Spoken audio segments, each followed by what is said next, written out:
Welcome back to the SSL Family Dad channel. So we are out in the atrium today looking to greatly expand how much we can grow in this space. So let me show you what the plan is and let's dig right in and get to work. We got a lot of work to do to get this set up.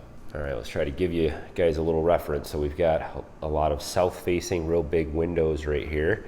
And then as we come over to this wall, we've got this half wall. So there's another room up there.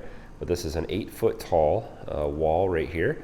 And that's an unfortunate return air register right in the middle of the wall. It's about 6 feet from that return air all the way over to this little, there's a pole in here, a pillar.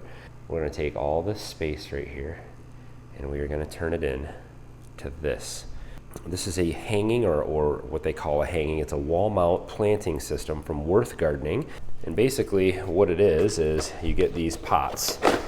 And there's 3 of them in each section. They have a mounting hole in the back, and then they have a drain spot right here in the little, in between each of the planting spaces. There's a planting insert that goes in here. This just kind of gives you a little bit of air space and water space underneath the soil that would go in here. So that goes right there.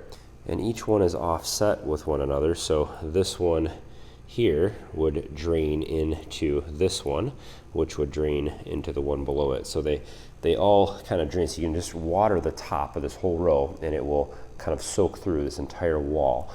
And so we're gonna end up with an 8-foot tall by 6-foot space. I haven't counted yet how many things we're gonna be able to grow in here, but this is gonna take a lot of soil. And so this is gonna be a lot of fun.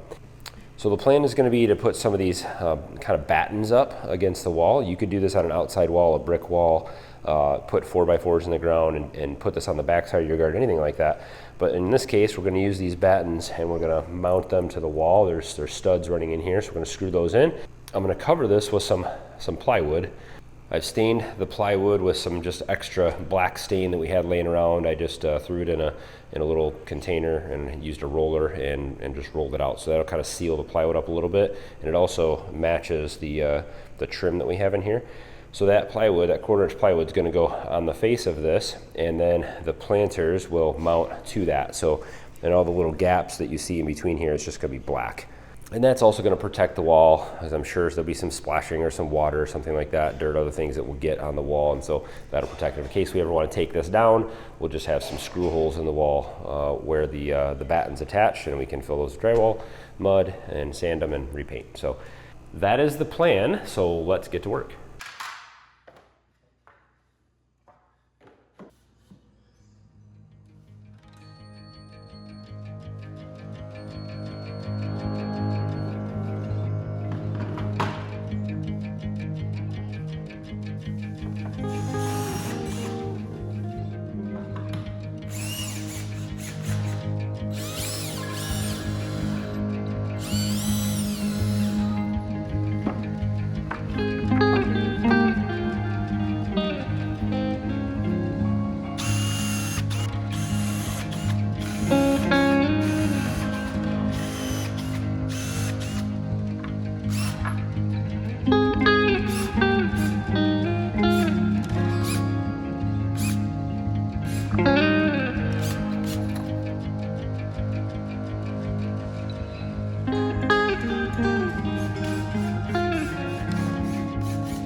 Well, we are almost finished with the main installation of this thing. So let me show you where we're at. We have right now 180 plant locations, and we're short a few. So when I had contacted the company to design this, it was going to be a little bit thinner. And so a lot of these that were on the end were supposed to be up on the top. So I'm going to try to get some more of them to finish this. I'd like it to go all the way to the top, and I ended up wanting to make it a little wider, although it does cover the heat vent a little. That's fine, don't worry about that. I have all of these mounted, and as you saw there, we put all of these battens in. These are anchored to the studs all the way across. The bottom row right there is screwed in to a batten, so that whole row right there. And then the next couple sit on top, so the weight is kind of sitting on top. They all just fit right into each other.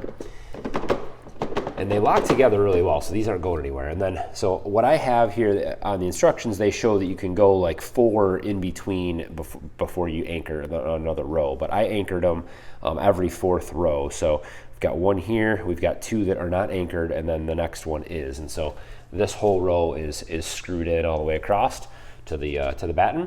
So that's all tied in. And then I skipped 2 here, and then the next one, the 4th one right there is all screwed in, so you can see the screws across. So these ones here have no screws in them, but they're all locked in, so it doesn't move anywhere. The sections, there's 3 pots per section, and so you've got the drain there, and each one of those drains, there's a little filter piece that fits over that so that dirt doesn't wash down.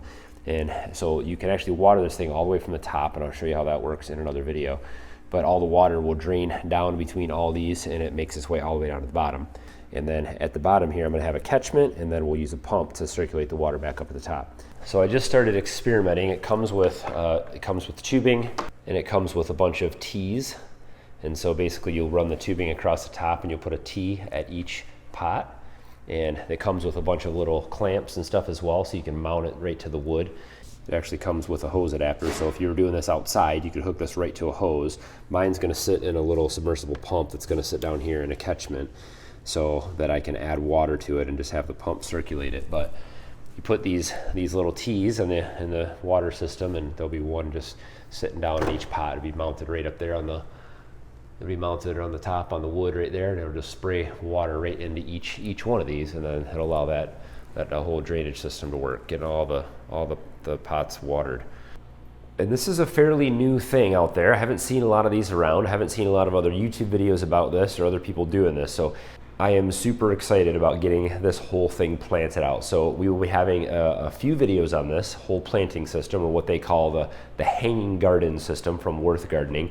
And I'll be planting this whole thing out with our MI Gardener seeds. We'll be setting up the irrigation system, and then we'll do updates on this as it grows and as this wall kind of grows out. So it will be some experimentation on whether I need some supplemental light or whether we have enough light in here, depending on what we're going to be growing. This atrium that we're in here has a lot of south-facing windows. So right behind you guys is a bunch of south-facing windows and some south-facing skylights, which lets a lot of light in here. But in Michigan in the wintertime, we don't get a lot of sunlight, a lot of direct sunlight. So we'll see how well things grow without any supplemental light. I have a feeling we'll be able to grow some leafy greens and some kind of low light stuff. I'll look for some shade type crops and maybe some herbs and things like that. So lots more to come on the hanging garden in the atrium here. This thing's pretty cool because you can do it on any scale. So we're thinking about covering this entire wall with these things eventually. You could do it on a big scale. You could do this on a south-facing wall outside your home, on the back of a garden shed. You could do this on a fence. You could hang these on a picket fence or something like that. Let me know what you guys think. I would love to hear from you guys on what you think of the hanging garden wall. So don't forget to hit thumbs up on today's video, and of course subscribe if you want to follow along for the rest. There'll be more videos coming out on this. Got lots of other projects in the works, so make sure you subscribe and hit the bell for notifications when we post new content. And as always, guys, thanks for watching. Have a good one.